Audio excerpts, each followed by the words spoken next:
Osmosis शब्द का तो जो जहां से अगर हम आप लोगों से रिक्वेस्ट ही कर सकेंगे कि आप ये डेमोक्रेसी इन एजुकेशन को सुनिएगा। और 14 तारीख को संडे को हमने professor John Dewey, professor Anil Dongre जो नेशनल कोऑपरेटिव इंटेलिजेंस क्लास में हमारे साथ एक गाइड एसोसिएट्स हैं, वो यहाँ पर मैनेजमेंट फैकल्टी के डायरेक्टर भी हैं, एम ए अम्बेडकर थॉट के हेड ऑफ द डिपार्टमेंट है, वो प्रो वाइस चांसलर की हैसियत वाले हैं और हो सकता है कि फ्यूचर में वाइस चांसलर भी बने। इतना क्वालिफाइड पर्सनैलिटी है, अपने मूवमेंट के साथ जुड़ी हुई है। हम आपसे चाहेंगे कि एक पुस्तक उसको उनका एक लेक्चर सिंपली एक चैप्टर पर होगा, M in education, M in education. M of education कहना बात अलग है और एम इन एजुकेशन कहना बात अलग। तो इस पर उनका हमने स्पेशली लेक्चर ऑर्गेनाइज किया है। ये आपको इस संडे को तो नहीं, अगले संडे को आपको उनका शाम को पूरा 1 घंटे का लेक्चर और आपको क्वेश्चन करने का मौका मिलेगा। आप लोग अगर क्वेश्चन करोगे, हमारे इस टीम्स में क्रीम इंटेलिजेंस अगर क्वेश्चन करता है तो उस प्रोफेसर को भी 10 बार समझना पड़ेगा, सोचना पड़ेगा कि मैं अपने आप को पूरी तरह से इस सब्जेक्ट को डाइजेस्ट कर पाया हूं कि नहीं कर पाया। क्योंकि इस समय हम बड़े पैमाने पर जॉन डिवे को समझने और समझाने की कोशिश में लगे और हम चाहते हैं कि देश में से 25-50 इंटेलेक्चुअल्स प्रोफेसर जॉन डिवे को समझने वाले, समझाने वाले बन जाएं, तो हम मनुवादी फिलॉसफी से मुकाबला कर सकते हैं। आज education philosophy, national education policy 2020 हमारे सामने आई और उसे परखने के लिए हमारे पास कोई कसौटी नहीं थी, हमारी खुद की फिलॉसफी नहीं थी। एजुकेशनल फिलॉसफी हमारी क्या होना चाहिए, अम्बेडकरवाद की एजुकेशनल फिलॉसफी क्या होना चाहिए।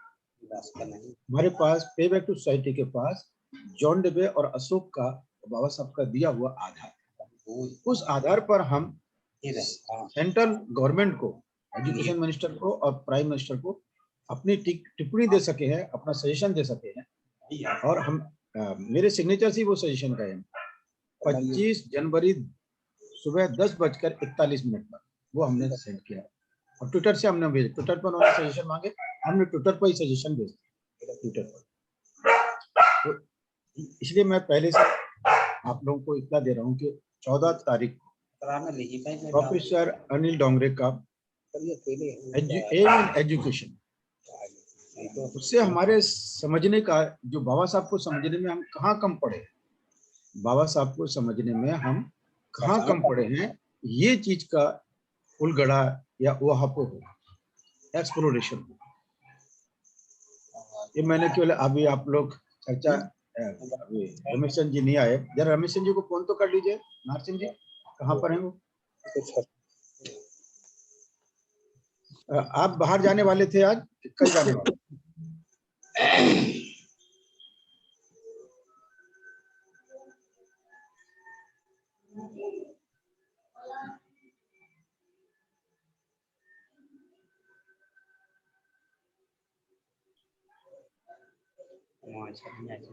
मुझे क्लियर सर? यस सर, बोलिए सर, बोलिए। हाँ, तो बहुत जगह लाइन में जुड़े थे। मैं ये कहना चाह रहा हूँ कि आपने जो जॉन डेविस की लेक्चर के संबंध में बोला है वो अच्छी बात है। तो उनका बाबा साहब के साथ में अब पता नहीं कैसे तुलनात्मक काम हो पाएगा विजय विज जो प्रेजेंट सिचुएशन ऑफ द समाज है, उससे उसको हम कैसे कोरिलेट करेंगे। तो ये थोड़ा एक देखने वाली बात इस तरह है कि जब बाबा साहब जीवित थे, उन्होंने सारा कुछ लिखा, सब कुछ किया, उस समय जो समाज की परिस्थिति थी वो एक अलग किस्म की स्थिति में थी। तो मौजूदा स्थिति में क्या है कि लोग इस समय पढ़े लिखे भी ज्यादा हो गए पहले से, सब कुछ तब्दीली या उसमें परिवर्तन तो है। तो मेरे कहने का मतलब जैसे मैंने जितना जॉन डेविस को फिलॉसफी में पढ़ा था, जब हम एजुकेशन में मैंने बीएड में थोड़ा 1 साल वहां लगाया था, यस यस, तो बीएड में थोड़ा सा फिलॉसफी 10-15 मिनट के लिए रेफरेंस आता है। जी, यू आर राइट। तो शुड आई कंटिन्यू और आप वो कुछ बोलेंगे? You continue sir. मैं यस बोला ओके। आपको, यस बोला हाँ आपको जी, हाँ जी। तो मैं तो सहमत हूँ सर आपसे, जो उनकी जो फिलॉसफी थी डीवी की, दैट वाज आइडियलिज्म है, और उसके अलावा जो प्रेगमेटिज्म है, वो सारी जो फिलोसफिकल बातें थी, उनका काफी हद तक जो निचोड़ है वो जॉन डेविस की मॉडर्न साइकोलॉजी में रिफ्लेक्ट होता है। तो हमारा समाज जब बाबा साहब ने इसको पकड़ा था और ऊपर उठाने का जो बीड़ा उठाया था, उस समय सिचुएशन बाबा साहब के समय पर तो बहुत ही ज्यादा खराब थी, आप अच्छी तरह समझ सकते हैं। पानी पीने में रिस्ट्रिक्शन थी, एजुकेशन में रिस्ट्रिक्शन थी, और पॉलिटिकली भी कोई इतना अच्छा लीवरेज नहीं मिलता था जो समाज को। तो आज की परिस्थितियों में क्या हो गया है कि हम लोग चाहे हाईली एजुकेटेड हो गए हैं, चाहे पीएचडी हो गए हैं, चाहे डीएस हो गए हैं, लेकिन हम अपने समाज के प्रति अपना दायित्व है या तो भूल चुके हैं, या हम उसकी तरफ अग्रसर ही नहीं होना चाह रहे हैं।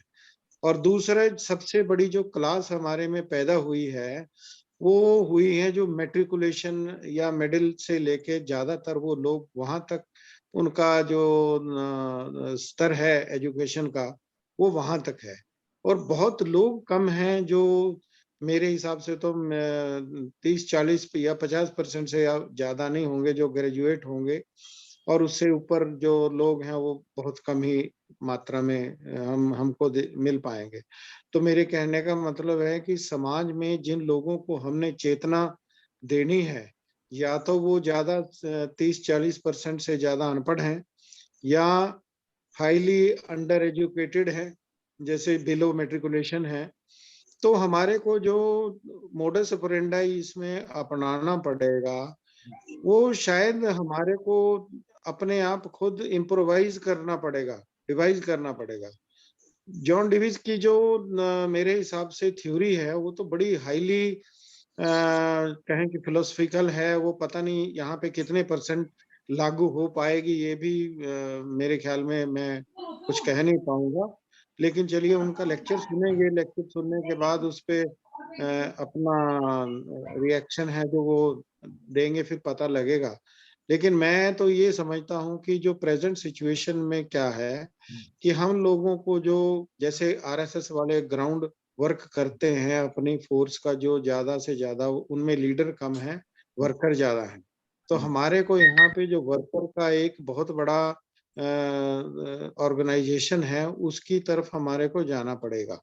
तो मेरे कहने का अभिप्राय ये है कि जो लोग गांव में हैं, जो मेरी परसेप्शन है, I may be wrong, I do not know, लेकिन गांव जैसे हमारे यहाँ पे 12,000 या 15,000 के करीब पंजाब में है। तो अगर हम 2 लोगों को भी माने कि एक गांव में 2 लोग इस पीढ़े को उठा लें, तो कम से कम हमारे को 25-30 हजार लोगों की आवश्यकता होगी।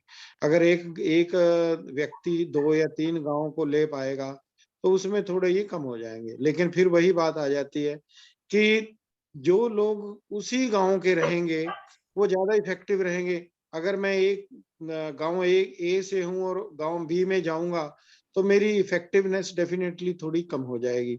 सी में जाऊंगा तो कम हो जाएगी।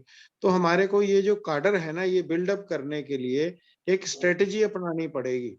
तो ये जो हम लोग अपने तरफ से बात करते हैं, वो बड़ी हाईली टेक्निकल होती है जो मेरे हिसाब से है।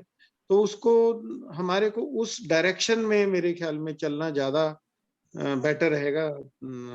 PR sir, then you can now comment on my you can say point of view. आपकी बात कहीं कंट्राडिक्टरी नहीं है, आप बहुत ही सही on way you are thinking. हाँ, जो डिफिकल्टी है, वो चैलेंज हैं, उन्हें हमें डायग्नोज करके अपने साधनों का निर्माण करना होगा। ये बात जी। नहीं सही है। और ये बात भी है कि जॉन डेवे बहुत ही क्लिष्ट और कठिन विषय है। जी, आम आदमी बिल्कुल। तक वो ले जाने की बात नहीं हो पाती है, और सोच, और इसीलिए इस सब्जेक्ट को लोगों ने वहीं का वहीं छोड़ के रखा है। छोड़ के रखना, सही बात है। ये दूसरा ये है कि ये सब्जेक्ट कठिन होने से हमने जहाँ छोड़ा है वहीं बाबा साहब को समझने में भी हम कम पड़े। उसका नेगेटिव इफेक्ट ये पड़ा कि हम बाबा साहब को जो समझना चाहिए था उसमें समझने में कम से कम जी। इंटेलिजेंस क्लास में। मैं नहीं कहता हूं कि हम लेमन तक समझाने जाए, इसीलिए मैंने आज एनमन ग्रुप से बात की। मैं डॉक्टर ग्रुप से या एडवोकेट ग्रुप से बात नहीं कर रहा हूँ। मैं इस समय जिस ग्रुप से बात कर रहा हूँ वो हाईली टैलेंटेड इस देश की गवर्निंग कम्युनिटी, तो उसके पार्ट एंड पार्सल रहे हैं, इसलिए इन्हें तो उस सब्जेक्ट पर मास्टर होना लाजमी है, उपयोगी है। हाँ, इसको नीचे तक जाने के लिए तो हमने प्रैक्टिकल मोडस ऑपरेंडी अभी और भी अडॉप्ट करेंगे। 5-6 प्रोग्राम हम इम्प्लीमेंट करेंगे। अभी केवल लेबर आइडेंटिफिकेशन कर रहे हैं, उनको रजिस्ट्रेशन कराने के बाद हेल्थ के इशू भी लेंगे, हम कल्चरल इशू भी लेंगे और इकोनॉमिकल इशू भी लेंगे साथ में। जैसे जैसे हमारे पास मैन पावर रिसोर्सेज बढ़ते जाएंगे, मीन्स भी बढ़ते जाएंगे, रिसोर्स भी बढ़ते जाएंगे, हमारे फैलाव उसी तरह से बढ़ता जाएगा। एक कैडर बेस बन जाएगा, एक तरह से ब्रॉड बेस भी रहे, क्योंकि इस तरह से हम अलग अलग प्रदेशों में पहले इसके ब्रॉड बेस तो हम बना ही रहे, साथ ही साथ फिर मास बेस। तो मास बेस बनाने के लिए हमारे पास मैकेनिज्म बहुत कमजोर है। हम स्पष्ट तौर से कबूल करते हैं, हम बहुत बड़े बड़े दावे करने की बात नहीं, हमारे पास मैकेनिज्म बहुत कमजोर है, हमारे साधन अभी बहुत कमजोर है। जितने भी हम सिखाने समझाने वाले बन पाए हैं वो भी बहुत प्राइमरी स्टेज पर मानता हूँ, क्योंकि जब हमने 10,000 ट्रेनर की बात किया तो 100 ट्रेनर उसमें तो बिल्कुल 1% की बात आती है। 10,000 में से 100 तो 1% की बात हुई। तो अभी हम 1% पे खेल रहे हैं ना, तो हम डेफिनेटली हम कमजोर हैं। हाँ, पर लेकिन हमने जो 5 सब्जेक्ट डिसाइड किए हैं बहुत सोच विचार करके, उसमें एलाइट क्लास से भी हमने कंसल्ट किया है, प्रोफेसर जो लोग थिंकर रहे हैं उनसे भी किया, वहां भी पारखी में परख में इस सब्जेक्ट मैच्योर, 5 सब्जेक्ट मैचेज हुए, जिसमें culture of caste, education philosophy, thinking skill, cooperation, reconstruction of individual and society. ये 5 सब्जेक्ट बाबा साहब की विचारधारा से मेल खाते हैं, बिल्कुल पूरी की पूरी 100% बाबा साहब की विचारधारा से मिलते हैं, कहीं किसी प्रकार का कंट्राडिक्शन नहीं है। लेकिन इसे कम से कम जो इसको दिशा देने वाला क्लास उभर के सामने आएगा, उसे तो ये सारी चीजों के ऊपर कम से कम मास्टरी होना चाहिए, कम से कम मोटी मास्टरी होना चाहिए। मैं नहीं चाहता हूं कि बहुत ही डीप हो, पर लेकिन समाज को डायरेक्ट करने वाला, आपसे प्रेरणा ले सके और आपको इमिटेट कर सके, उस लेवल तक तो आप लोगों को बहुत बड़ा आइडियल होने की बात नहीं कर रहा हूँ। जितना आपने समय प्रशासन के जीआर थ्योरी उनकी ट्रेनिंग को टाइम दिया है, अगर उसका 10% इधर यूटिलाइज करना चाहिए, क्योंकि अभी 60 के बाद रिलैक्स पीरियड भी होता है, तो मैं उतनी एनर्जी की बात नहीं कर रहा हूँ। 10% की एनर्जी भी अगर आप टैलेंट एंड टाइम इसमें इन्वेस्ट करना शुरू करें तो आप लोग समाज की बहुत बड़ी असेट के रूप में क्रिएट होते हैं, बहुत बड़ी असेट जो समाज भी अपेक्षा कर रहा है, क्योंकि कहीं कोई इंटेलिजेंस क्लास निर्माण करने की बात नहीं कर रहा, हम यहाँ पे इंटेलिजेंस क्लास का भी निर्माण करना चाहते हैं। और ये स्लोली स्लोली एकदम हौच पौच के तरीके से नहीं होगा। आप लोगों का जिस तरह से एक्शन प्रोग्राम मोडस ऑपरेंडी जिस तरह से मैच्योर होती चली जाए, उसी तरह से बात आगे बढ़ने लगेगी। ये आप दूसरे लोगों पर भी इम्पैक्ट डालोगे, दूसरे ग्रुप पर भी, दूसरे ऑपरेशन है उस पर भी आपका इम्पैक्ट पड़ेगा। इसलिए एक आपका जो एडमन ऑपरेशन है ये अनूठा एक विंग है, अनूठा फंक्शन है। इसमें हम इसकी लिमिट को सीमा में नहीं बांध सकते, क्योंकि जो देश को गवर्न करने वाली कम्युनिटी रही वो इंडिविजुअल इस देश में सरल नहीं, हम बहुत ही स्पेशलाइज आप लोगों को मान कर चलते हैं और बहुत कम बातें करने की कोशिश करते हैं आप लोगों से, क्योंकि हम भी अपने आप को मैच्योरिटी की तरफ ले जा रहे हैं। हम कहते हो कि हम बहुत बड़े थिंकर हो गए, बहुत बड़े मैच्योर हो गए, नहीं, आई एम ऑर्डिनरी पर्सन। आप जैसा ही मैं आदमी हूँ, लेकिन संघर्ष में रहते हुए साहब के नजदीक रहने की वजह, जैसे कांशीराम जी के, उसका एटीट्यूड मुझे अडॉप्ट मिल गया। आप लोग केवल उनके साथ नहीं रह पाए, इसलिए बहुत नजदीकी से उनके स्वभाव प्रवृत्ति से अपने आप को इनकलकेट नहीं कर पाए। मैंने उनके स्वभाव के साथ अपने आप को इनकलकेट किया, मैंने अपने आप को रिकंस्ट्रक्ट किया है। और इतनी सी बात मेरे साथ है, इससे और कोई बड़ी अजब अचरज की बात मेरे साथ नहीं है।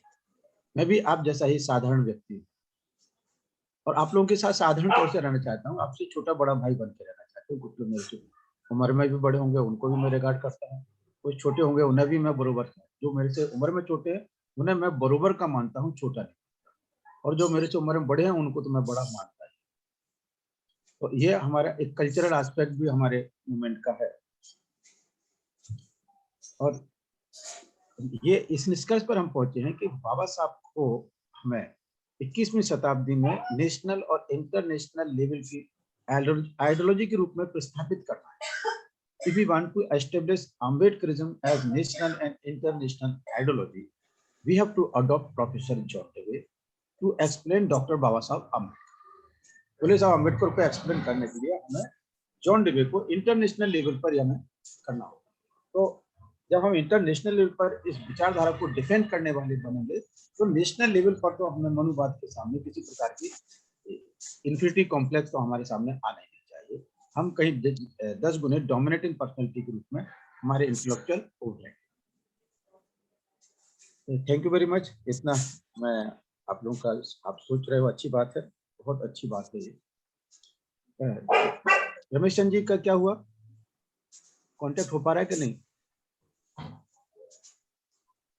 उनका फोन नहीं उठ रहा है सर, फोन किसी पार्ट से हो सकते हैं। हाँ, कहीं व्यस्त है लगता है वो कहीं। अभी इस समय हमारे बीच में सीनियर साथी गुरबाज सिंह जी हैं। गुरबाज सिंह जी लेफ्ट हो गए। वो मेरे ख्याल से शायद कोई नेट प्रॉब्लम हो गई है, क्या हो गया पता नहीं। बैरवा जी हैं इस समय। बैरवा मेरे जी, को आप तीनों में से सीनियर कौन है? बैरवा है, बैरवा जी हैं, मक्खनलाल जी हैं, और ये साहब एक आप जो तीनों है में से कोई आज की सर मीटिंग के आईफोन चेयर आईडी। मतलब सर क्या नाम है आपका सर?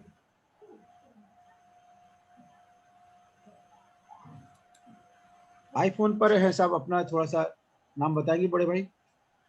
एक सेकंड, अनम्यूट करो, अनम्यूट करें सर, अनम्यूट।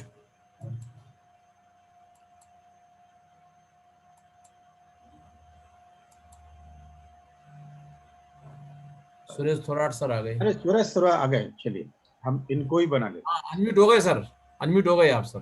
हैं। सर जी सर, आईफोन पे परिचय दें सर। जी सर।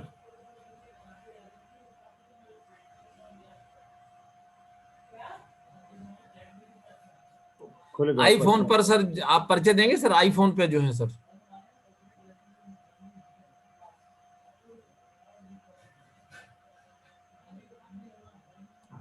हैंडल करने में दिक्कत हो रही है इनको। सुरेश स्वराज जी आप अनम्यूट कीजिएगा और वीडियो ऑन कीजिएगा।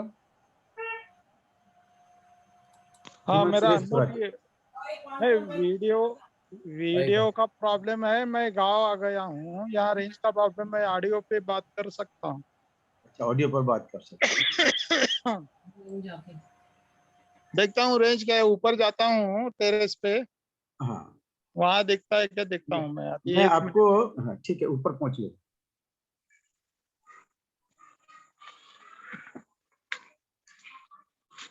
अभी गुरबाज जी का फोन आया था, वो खुद नहीं दिख रहे हैं। नहीं, वो आए थे, मतलब अभी थे ना, उन्होंने चर्चा भी की थी।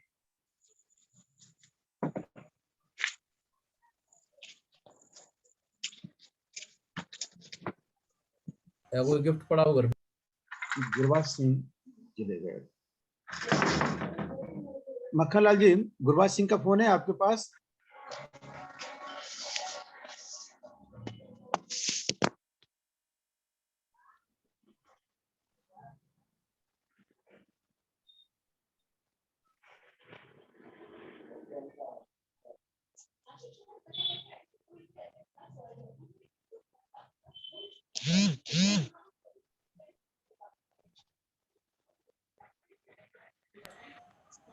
गुरबाज सिंह सर लेफ्ट हो गए थे बीच में।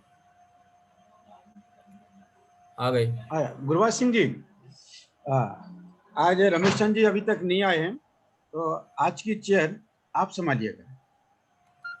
Gurbaz Singh ji, you are listening sir मी? गुरबाज सिंह जी, आज की चेयरमैन सिर्फ आप संभालिए और आपके देखरेख में आज की डिस्कशन। आवाज साफ नहीं है सर आपकी, नेट की प्रॉब्लम है। करेंगे वो डिसाइड। सर मेरी आवाज आ रही है? हाँ आ तो रही है सर। गुरबाज साहब भी आ गए, ठीक है, सर गुड। अब आप पीछे देख रहे हैं भाई, ऊपर है तो अच्छी बात है। हाँ sir, now I am audible. Audible sir, Audible. Sir मैंने अभी मैं फोन पे मैंने बात की थी, मैंने कहा आप ज्वाइन करो, तभी मैं चला गया था मीटिंग से थोड़ी देर के लिए। नहीं, कोई हरकत नहीं सर। और नो एक्सप्लेनेशन। मोहन सिंह जी को भी मैंने फोन किया था अभी, तो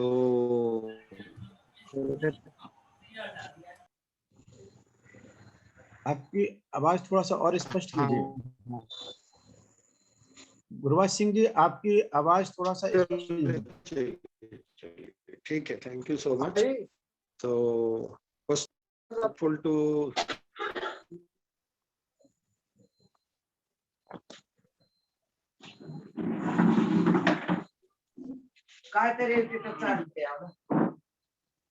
जी जी, मैं अनम्यूट किया है मेरे।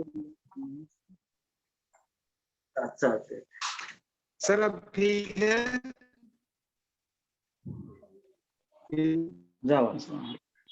बताइए, अभी नहीं आ रही है clear sir? Yes sir. Swaraj ji, हाँ यस सर, अभी आवाज आई sir. Swaraj ji welcome. Thank you साहब, आपको ढूंढ रहे थे। मेरे ख्याल में सर मेरी आवाज सुन रहे, आपकी आवाज जा रही सर। आ रही है आवाज साहब, बहुत अच्छा ढंग से मैं सुन रहा हूँ आपको। स्वराज जी, जय भीम जय भारत। जय भीम जय जी जी भीम। जी। तो चल जी आज जी बाकी लोग कहाँ हैं? बाकी लोग should we begin the meeting now? Yes या यू स्टार्ट, मतलब Yes, sir. चेयरमैन से। Yes Swaraj ji, yes sir. अभी बाकी लोगों को बोला है स्वराज जी मैंने। हाँ हो जाएंगे, Okay, हो okay, sir, जाएंगे। thank वो you. मोहन सिंह सर ऐसा है कि जो पीआर सर ने थोड़ा जी मेरे को अभी एक काम पीआर सर ने सौंपा है कि आज की chair since Ramesh Chand is not there, तो मेरे को उन्होंने ये दायित्व दिया है कि आप इसको देखिएगा। तो मैं अभी इस विषय पे बोलना चाहूंगा। जो पीआर सर ने हमारे को अभी 15-20 मिनट में पहले बताया था कि जॉन डेवी की जो थ्योरी है उसको हमने विजय बाबा साहब के जो काम किए गए हैं उनसे हमने मिलाप करके देखना है कि हम लोग कहाँ पे पीछे छूट गए हैं, कि हम बाबा साहब को पूरी तरह से समझ नहीं पाए हैं, या उनके जो हमारे को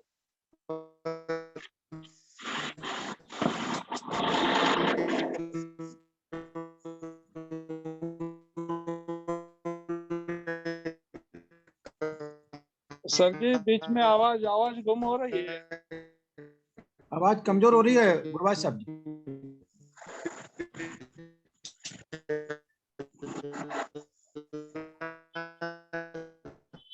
आवाज कमजोर हो गई सर, आप बहुत कमजोर हो गई आवाज। गुरबाज साहब सुन रहे हैं कि नहीं? हाँ मतलब उधर से भी आना कम हो गया, इधर से जाना भी। नहीं, वो क्या बोल रहे हैं समझ में नहीं आ रहा है। मैं क्या सोच रहा हूँ सर, ये वीडियो को बंद कर दिया ना तो ऑडियो पे चल रहा है मीटिंग। चले ऑडियो पर चलेंगे, ठीक है। गुरबाज साहब जी आप वीडियो ऑफ कर लीजिए तो आपकी आवाज ठीक आएगी। वीडियो से आप कांटेक्ट करेंगे, ठीक है। गुरबाज साहब जी, आप इंटरनेट वीक है इसलिए वीडियो बंद कर लीजिए और ऑडियो से काम कीजिए।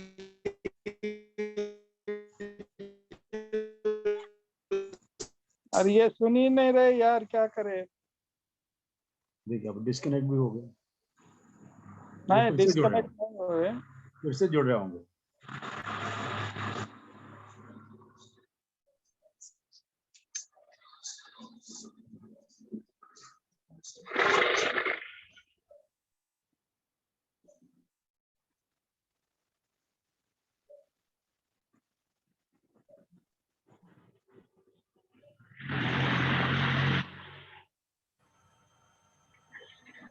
नेट प्रॉब्लम हो रही है सर, लग रहा है।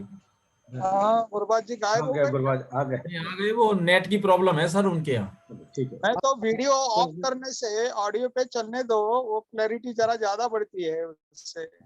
नहीं, हमारे ऐसा है थोड़ा जी कि कुछ रूम में ये जो नेट है वो शायद प्रॉपर नहीं आ रहा है। तो अभी मैं जहाँ पे आया हूँ, आप कहाँ गए हो? तो नाहर सिंह जी, नहीं ऑडिबल हूँ मैं क्या? नहीं, ये ऑडिबल है audible है सर, अभी, आप ऑडिबल हैं। अभी ठीक है। तो सर इसमें मैं उसको आगे ले जाना चाहूंगा जो पीआर सर ने जहाँ पे छोड़ा था हमारे को, कि हमारे को वो एक लेक्चर है वो जॉन डेविस के फिलोसफी पे, तो वो हमारे को उसका एक लेक्चर नेक्स्ट शायद वीक या उससे नेक्स्ट वीक को देंगे।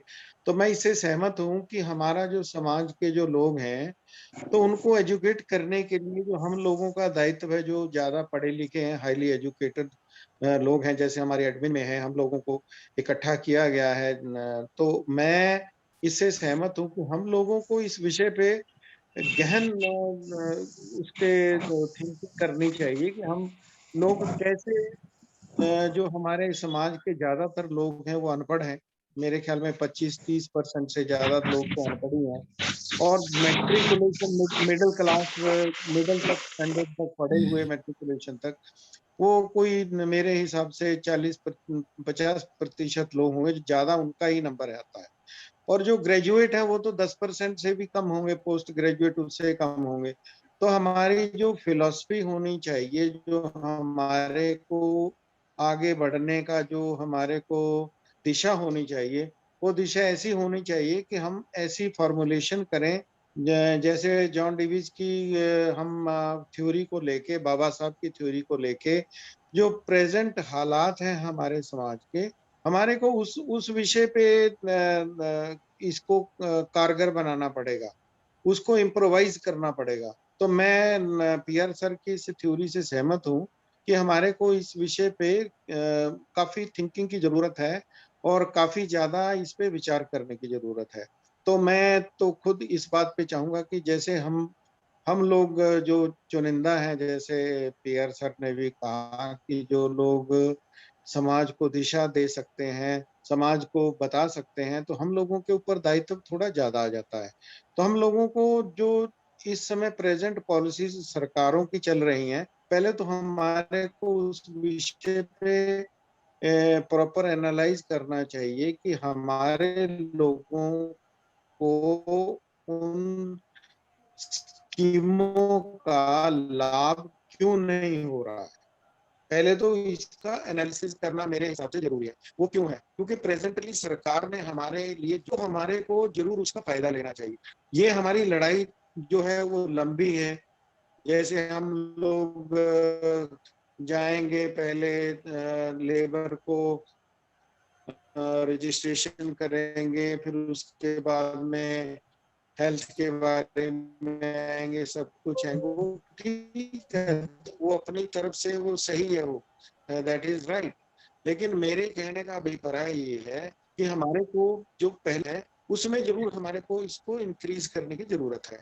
तो उसके लिए सबसे पहले तो जो मेरी थिंकिंग है कि जो हर हमारे जो एडमिन के लोग हैं, वो अपने अपने स्टेट्स में जहाँ पे भी बैठे हैं एक मिनट वहाँ के जो प्लानिंग कमीशन की डॉक्यूमेंट्स हैं, पहले तो उनको प्रिपेयर करने की अगर वो चेष्टा करें या थोड़ा हिम्मत करें तो मेरे हिसाब से वो एक बड़ा हो अच्छा गया। डॉक्यूमेंट है, वो बाद में बन भी सकेगा।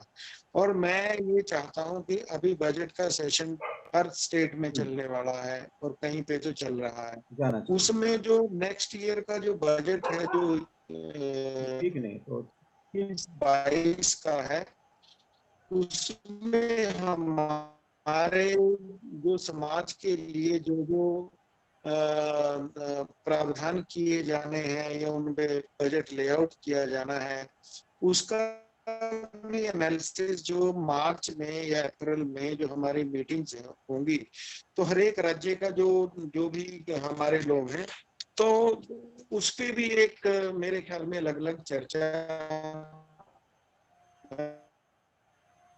हम लोग करें। जैसे एक बार पंजाब ले, एक बार महाराष्ट्र ले, एक बार यूपी ले, तो मैं ये चाहता हूं कि हम लोग इस पे भी थोड़ा बहुत काम करें। तो मैं इसमें मैं चाहूंगा कि पीआर सर के भी व्यूज हों कि जो जो भी जहाँ पे भी हम लोग बैठे हुए हैं, तो हमारे को जो प्लानिंग कमीशन में जो कमीशन देनी चाहिए कि भाई इसमें आप ये स्कीम है पिछले 4-5 साल से इनफेक्टिव रही है और आपको इसको इससे इम्प्रूव करना चाहिए। अगर वो इम्प्रूव नहीं करते हैं वो एक अलग बात है, फिर उस विषय को हम दूसरी तरीके से लेकर जाएंगे।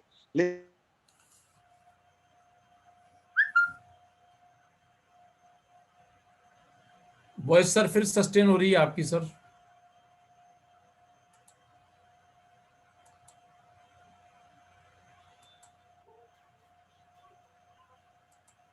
गुरबाज साहब आवाज गायब है।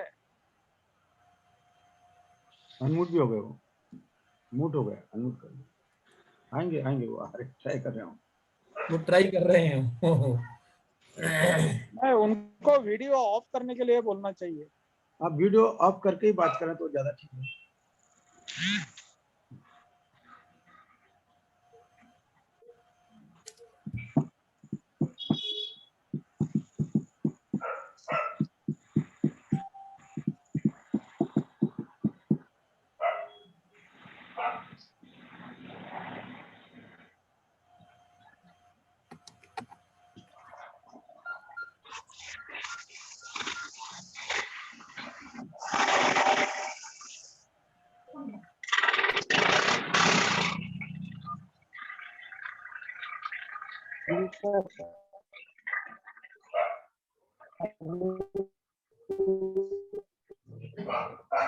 आवाज नहीं आ रही है सर आपकी। आवाज कमजोर।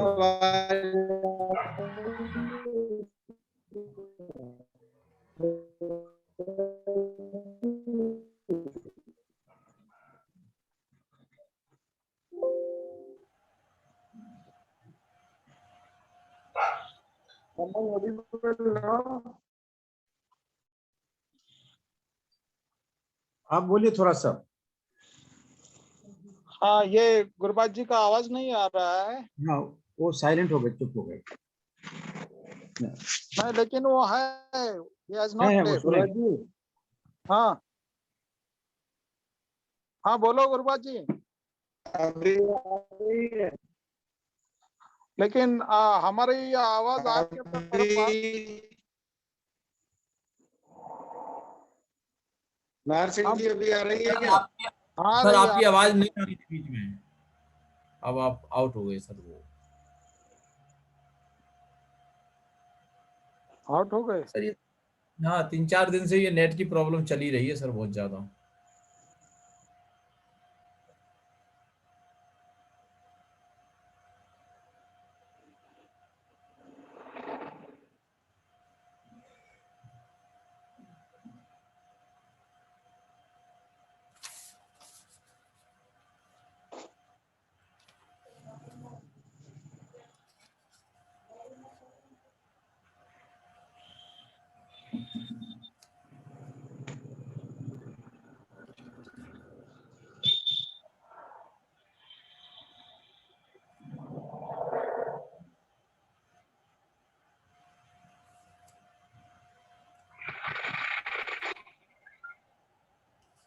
हेलो।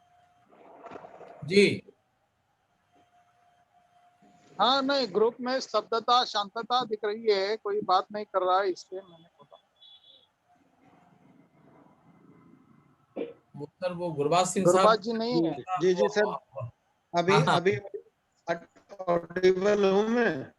आप वीडियो बंद कर दीजिए सर, वीडियो हाँ बंद कर हाँ, आ दीजिए रहा है सर, आ रहा है, बोलिए बोलिए। आप वीडियो अच्छा, बंद कर दीजिए सर अपना। चलिए ठीक है। तो हाँ वीडियो बंद करो सर, वीडियो। वीडियो बंद करें? हाँ वीडियो हाँ बंद करके आप बोलते रहो, आवाज साफ आएगी।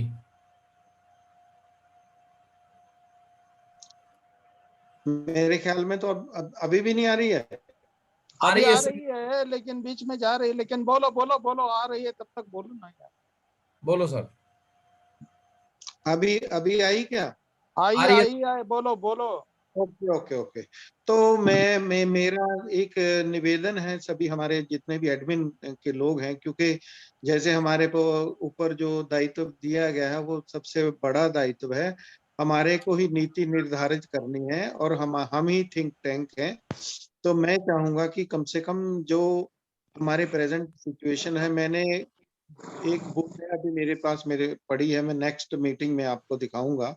उसमें एनालिसिस पंजाब में हुआ कि कहाँ कहाँ से हम लोगों ने वेरियस स्कीम्स में कितने पैसे खर्च किए हैं और उसमें कितनी एलिवेशन हुई है। तो मेरे हिसाब से ये कुछ डाटा तो उनका स्टेट्स का कुछ भी रह सकता है, मे नॉट बी करेक्ट, लेकिन ऐसा है कि हमारे को एक डायरेक्शन तो जरूर मिल जाती है कि हम सही दिशा में जा रहे हैं या नहीं जा रहे। तो मैं इस पे चाहूंगा कि जो हमारे माननीय सदस्य हैं वो अपना जो रिएक्शन है वो हमारे को बताएं कि इसमें हम कैसे कैसे इम्प्रूव कर सकते हैं। सो पहले थोड़ा जी से मैं निवेदन करूंगा कि वो इस पे कुछ बोले। थोड़ा जी। अच्छा, सभी भाइयों को सप्रेम जय भीम। जय भीम। गुरबाज साहब ने जो बात कही अभी, जैसे कि अब तक अपना एडमिन का जो काम चल रहा है और जो हमने इश्यूज हाथ में लिए थे, जैसे कि लेबर के है, अभी उन्होंने वो बजट के बारे में वो बोला, वो बात सच है, बिल्कुल सच है। मैं उनका ये कहना मानता हूँ, वो जरूरी भी है। मुझे एक बात तो लगती है कि अगर हम डिफरेंट स्टेट के लोग इकट्ठा होते हैं और ये लोग डिफरेंट स्टेट के होते हुए भी नेशनल लेवल पर अगर कोई एक्टिविटी ले लेते हैं, जैसे पहले इंटरस्टेट कोऑपरेटिव सोसाइटी का एक कंसेप्ट था, जी महाराष्ट्र में बहुत लोगों ने ये किया और उसका गवर्नमेंट ऑफ इंडिया के बहुत सारे कंसेशन सब्सिडी भी रहती है। वो अभी महाराष्ट्र गवर्नमेंट ने बंद किया है इंटरस्टेट वाला इशू, लेकिन दूसरे स्टेट में इट इज स्टिल एडमिसिबल। मैं इस पक्ष का हूँ कि हमें इसके साथ साथ कुछ ऐसा प्रैक्टिकल इशू भी लेना चाहिए, तभी तो मतलब है हम डिफरेंस से के इतने दूर दूर के लोग इकट्ठा आके कुछ बात करते हैं, सोचते हैं, इशू को आइडेंटिफाई करना, उसके लिए इंफॉर्मेशन कलेक्ट करना, उसके लिए हम क्या कैसे कर सकते हैं, इसके लिए ब्रेनस्टॉर्मिंग सेशन होना। जैसे मैंने फर्स्ट मीटिंग से कहते आ रहा हूँ कि हमारे इश्यूज, अगर कुछ एक्टिविटी हमारी कुछ होनी चाहिए, not only on theoretical lines, हम प्रैक्टिकल काम के लिए ऐसे इशू चुनना चाहिए जो हम बिजी रहे और हर स्टेट में वो एक्टिव हो जाए। तो इसके बारे में सभी सदस्यों को विनती है कि इसके बारे में सोचे और इंटरस्टेट के लिए अगर कुछ कर सकते हैं तो फर्स्ट प्रायोरिटी पे इशू आने चाहिए, तभी तो मतलब है अभी इतने दूर दूर के लोग इकट्ठा आके कुछ सोचते हैं।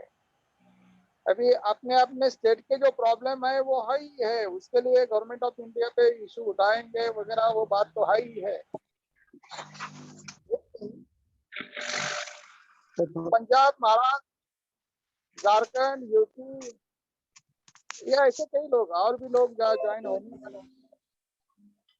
तो मैं थोड़ा जी आपकी जो राय है उससे बिल्कुल सहमत हूँ कि हमारे को ये काम इतना बड़ा है कि इंटर स्टेट तो करना ही पड़ेगा, क्योंकि हमारे को नेशनल लेवल पे जब काम करना है तो हम 1 या 2 स्टेट का काम नहीं कर सकते हैं। जैसे मान्यवर कांशीराम जी ने चाहे महाराष्ट्र से शुरू किया, तो पंजाब से शुरू किया, फिर यूपी से शुरू किया। Ultimately you have to amalgamate more and more states to achieve the goals at national level.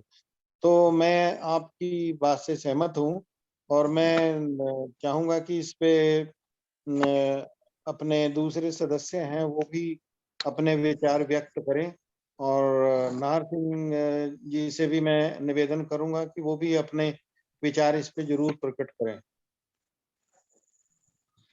Thank you sir, जय भीम सभी साथियों को। रमेश चंद जी हमारे इसके चेयरमैन, वो सेक्रेटरी हैं, वो आ चुके हैं। और मैं तो सर इतना कहना चाहूंगा कि जॉन डेवी की एजुकेशन फिलॉसफी हो या बाबा साहब डॉक्टर अम्बेडकर की फिलॉसफी हो, चाहे वो अन्य संतों, गुरुओं और महापुरुषों की आइडियोलॉजी हो, ये सारी ही आइडियोलॉजी सोशल रिकंस्ट्रक्शन के लिए जरूरी है। और इसको हमें सुनना समझना नहीं है, इसको हमें जीना पड़ेगा इस आइडियोलॉजी को। जब हम इस आइडियोलॉजी को जिएंगे तभी तभी समाज हमको इंटेलेक्चुअल मानेगा, इंटेलेक्चुअल क्लास मानेगा। तभी हम जो संदेश भी देना चाहेंगे तभी हमको इमिटेट करेगा, वो हमको फॉलो करेगा। अगर हम रियल सेंस में अगर इस आइडियोलॉजी को आत्मसात करते हैं, इस आइडियोलॉजी को जीने का काम करते हैं, और इमिटेशन करने वाला एक बहुत बड़ा वर्ग, एक बिग सोसाइटी हमारे बहुजन समाज की अगर हमको फॉलो करेगी, तो निश्चित रूप से जो आप कह रहे थे ना अभी कि भाई हम इस आइडियोलॉजी को कैसे, मतलब कम लोग हैं और बहुत मिनिमम स्तर पर है, लेकिन जब इमिटेशन का काम शुरू होगा तो ये बहुत mass level, broad mass level पर ये मामला बनेगा। मैं अपनी बात को यहीं विराम करूंगा क्योंकि आज मीटिंग 8 बजे तक चलेगी। मैं बात को धन्यवाद देता हूँ। जय भीम सर। माखनलाल जी, अभी मैं चाहूंगा कि माखनलाल जी हमारे एक तो अपने माइक को अनम्यूट करें। जी अनम्यूट मक्खनलाल जी अनम्यूट करें प्लीज। उनका माइक अभी अनम्यूटेड नहीं है, यस सर। तभी वो बोल पाएंगे। तो उनसे निवेदन है कि वो अपने माइक को अनम्यूट करें। तो हम चाहेंगे कि वो भी अपने विचार है प्रकट करें। काफी देर से वो सुन रहे हैं हमारे को। तो माखनलाल जी सबसे पहले तो आप अनम्यूट कीजिए अपने माइक को। यस हो गया। हाँ हो गया। जी। Yes sir. हाँ जी, हाँ जी, तो बोलिए, जी, अपना विचार दीजिए। मेरा भी विचार है, सर गुरुवार सिंह का जो विचार है उनसे मैं सहमत हूँ सर। हम लोगों को हर गांव में कम से कम 2-3 आदमियों को इससे जोड़ना पड़ेगा। अच्छा, जो भी स्कीम चलती है उसका फायदा या उसका लाभ अभी हम लोगों को समाज को मिल नहीं रहा है। अब तो ऐसा है हर लेवल में, ब्लॉक लेवल में या डिस्ट्रिक्ट लेवल में हमारे समाज के कुछ ना कुछ तो ऐसा है, क्लास 2 में भी है, क्लास 3 में भी है, उनसे भी संपर्क करके इस सब की योजनाओं को माने उनका पता लगाया जाए किसका क्यों फायदा नहीं मिल रहा है। जैसे इंदिरा आवास है या कोई भी कानूनी है, हमारे समाज को कायदे से जितना माने मिलना चाहिए, जितना प्रोपोर्शन मिलना चाहिए उस हिसाब से मिलता नहीं है। और हमारे समाज के भी लोग हैं जो ऊपर बैठे हैं, वर्किंग में हैं, क्लास 3 में हैं, क्लास 2 में हैं, वो लोग ध्यान नहीं देते हैं इसमें भी। यही मेरा माने विचार है। और रमेश चंद आ गए हैं। Thank you sir. अभी मैं निवेदन करूंगा रमेश चंद जी से, क्योंकि वो थोड़ा लेट आए हैं, वो अपने विचार दें। Thank you sir. जय भीम सभी को। मैं सर माफी चाहूंगा कि मुझे टाइम का जो है कुछ कंफ्यूजन हो गया आज, पता नहीं क्यों। और सुबह नाहर सिंह जी का फोन आया था, इसलिए मैं 8 बजे से 9 बजे सभी को रिक्वेस्ट करता रहा, अभी 8 से 9 इस ग्रुप के लिए। तो लोगों ने कहा भी था हो सकता है कुछ लोग अभी 8 बजे आ जाएं।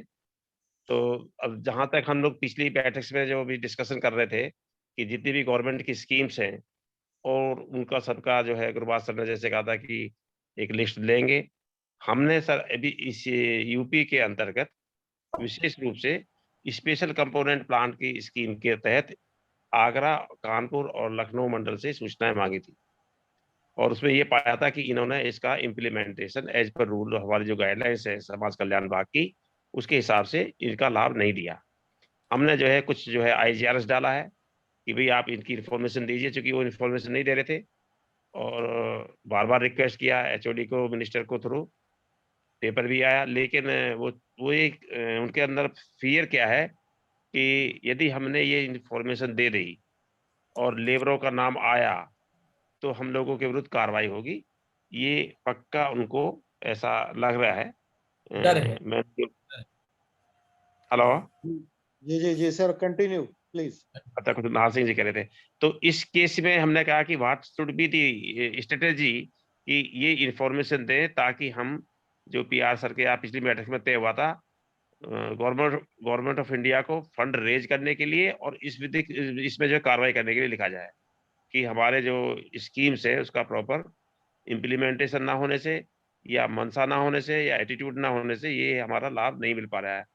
तो इस वे में आप लोगों का भी मैं चाहूंगा कि क्या रणनीति होनी चाहिए, सजेशंस, एक्सपीरियंस, कि ये सूचना देने के लिए। एक बची RTI, कल मैंने एक RTI के बंदे को बात की, अपने बंदे को, ईज फ्रॉम इटावा, तो वो RTI डालते रहते हैं। दूसरे हमारी एक वकील साहब से बात आई कि PIL हम लोग दाखिल करें। तो क्या यदि ये सूचनाओं के केसेस में जो लेना है डेटा बैंकिंग नहीं मिलती है, तो what should be the strategy? तो ये इसलिए ग्रुप में डिस्कस करके ही हम लोग नेक्स्ट स्टेप लेना चाहेंगे, जो भी हमारा विधि सम्मत होगा और आप लोगों का ओपिनियन होगा। और हमारे PBSP के जो DG है उनके स्तर पर या कहीं पे भी जो डिस्कशन होगा ठीक है कि सर। हम लोगों को क्या आपस में डिस्कशन किया, तो ये चीज निकल के आई है। लेकिन इसका इम्प्लीमेंटेशन जो लेबर्स के वेलफेयर की वाली बात थी, उसमें भी कठिनाई इसलिए आ रही। हालांकि गवर्नमेंट ने कहा कि हम 1 अप्रैल से लागू करेंगे, उनको इसको करना चाहिए, रूल्स बन गए हैं और डिक्लेयर नहीं हुआ है, तो 1 अप्रैल से तो लागू करने का मेरे हिसाब से उनके पास अभी कोई ऐसा जल्दी नहीं है जो भी लग रहा है। लेकिन इन फ्यूचर जब भी वो इसको लागू करेंगे, तो हमारे जो रजिस्ट्रेशन वाली बात आ रही है उसको लोग विलिंगली नहीं, मतलब जो है ले रहे हैं कि मास लेवल पे यदि हम अचीव कर रहे हैं टारगेट, तो एक सूची मिल जाए, हम उनको उनके पास उनके अकाउंट नंबर है, आधार नंबर है, हमें आसान हो जाएगा। अदरवाइज तो हमारा ही काम है। हमने उनसे कहा कि भाई आप हमको दे दीजिए, हमको कोई ऐसा वो नहीं है कि आपके भी आप उनको काम दें या ना दें, वो दूसरी चीज है, लेकिन हमें आप सूची दे दीजिए।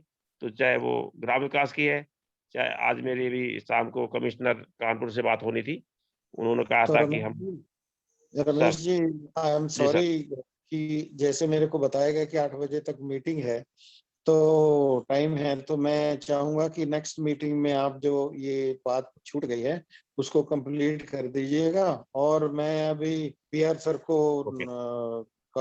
निवेदन करूंगा कि वो इसको कंक्लूड करने की Thank you, sir. करें। I am just a half minute. I reply. Ramesh Chand ji ने जो सजेशन लेके आ रहे हैं, मैं उनसे जी। रिक्वेस्ट करूंगा कि वो साथी लोग ग्रुप में आके अगर सब लोगों के सामने बात बताएंगे तो ज्यादा अच्छा है। ग्रुप में उनको जोड़कर आएंगे तो ज्यादा अच्छा है। वो ओके बिल्कुल सही है, बात। ठीक वो है। हम उनको वेलकम करेंगे और ग्रुप में उन्होंने नाम दिए हैं। अगर वो अगली मीटिंग में आते हैं और सजेशन देते हैं तो हमारे सारे लोग उसको बहुत ज्यादा अच्छी तरह से दिल से इम्प्लीमेंट करने की बात बन जाती है। और अब हमारे सेक्रेटरी तो रमेश चंद जी ठीक हैं, उसमें ठीक कोई है बात नहीं। जी। और मैं अभी ये थोड़ा सा ये डिक्लेयर करना चाहूंगा कि अभी इस ग्रुप के चेयरमैन हमने नहीं बनाया था, हम बहुत सारे बात कर रहे थे। अब मैं गुरबाज सिंह जी पंजाब से हैं और सीनियर मोस्ट IFS भी हैं, 81 के बैच के हैं शायद आप, इसलिए सर, मैं आपको चेयरमैन, इस ग्रुप का चेयरमैन अपॉइंट करता हूँ। रमेश चंद जी जनरल सेक्रेटरी रहेंगे, बाकी सारे सर के सारे को चेयरमैन, बाकी सर सारे के से सारे जो भी अधिकारी आएंगे वो को चेयरमैन, मतलब no question of respect, all are respectable personality. Thank you very much. Thank you Thank you, सर, sir. Thank you. Congratulation sir. Sir, before we conclude the meeting, मैं चाहूंगा कि जो जो हम लोगों को ड्यूटीज दी गई हैं, तो उसमें हमारे को ये पता होना चाहिए कम से कम कि this is the grey area where we have to work, and उसकी आउटपुट जो है वो हम आपको दे सकें, या हम आपको कुछ ना कुछ इसमें कंक्लूड करके वो चीज दें जिससे आप जो पॉलिसी फॉर्मेशन है उसमें आपको फायदा हो। तो मैं आपसे ये निवेदन करूंगा कि हम तो चलो इस पे काम करेंगे। चाहे चेयरमैन बनना एक बहुत बड़ा एक कार्यभार है जो सभी के लिए निभाना इतना सिंपल नहीं होगा, लेकिन फिर भी मैं निवेदन करूंगा पीआर सर से और दूसरे माननीय सदस्यों से कि वो जरूर इस पे लिखें कि हर व्यक्ति को, हर मेंबर को, रिस्पेक्टेबल मेंबर को हम एक काम दें और कम से कम वो मीटिंग में आके फिर उस पे डिस्कशन करें और फिर हम उसकी अपडेशन है उससे फिर अपना पीआर सर है जो भी डॉक्यूमेंटेशन करना चाहें तो वो करें। तो मैं इस पे पीआर सर की जो रिएक्शन है वो बिफोर वी कंक्लूड वो चाहूंगा कि वो बोले इस पे। ये सर मनोज आप लोगों को ही डिसाइड करने में, मैं डिक्टेट नहीं करना चाहता, आप लोगों को ही डिसाइड करना। आप मैं एडमिन ग्रुप को मैं डिक्टेट करूं, मैं आपको सुपर नहीं बनाना चाहता, मैं आप लोग one of the among you, I am one of among देखिए यू। वो नहीं हम इसको मानते हैं तो, लेकिन ऐसा है सर कि आपकी जितनी इस विषय में परिश्रम किया है, जितना आपने वो किया है, उसका हमें कोई लाभ मिले हम बिल्कुल तो मिलेगा, चाहेंगे कि वो वो लाभ ज्यादा मिलेगा सर, बिल्कुल डेफिनेटली वो मैं जी अपनी ओर जवाबदारी पूरी निभाऊंगा और डिसीजन ग्रुप का जी ऑपरेशन एडमिन जी। ऑपरेशन का फाइनल डिसीजन मैं अपनी तो सर राय अपने विचार देता रहूंगा। तो कल की मीटिंग का सर मैं रमेश जी को निवेदन करूंगा कि वो नेक्स्ट जो है वो बताएं कि कितने बजे है और क्या क्या उसमें एजेंडा डिस्कशन हमको तो आजकल होगा ट्रेनिंग कल का संडे। रमेश अगले जी अगले नेक्स्ट सैटरडे को ही होगी सर अगली मीटिंग। संडे को नहीं हो रही है? Yes sir. संडे को 7 बजे है।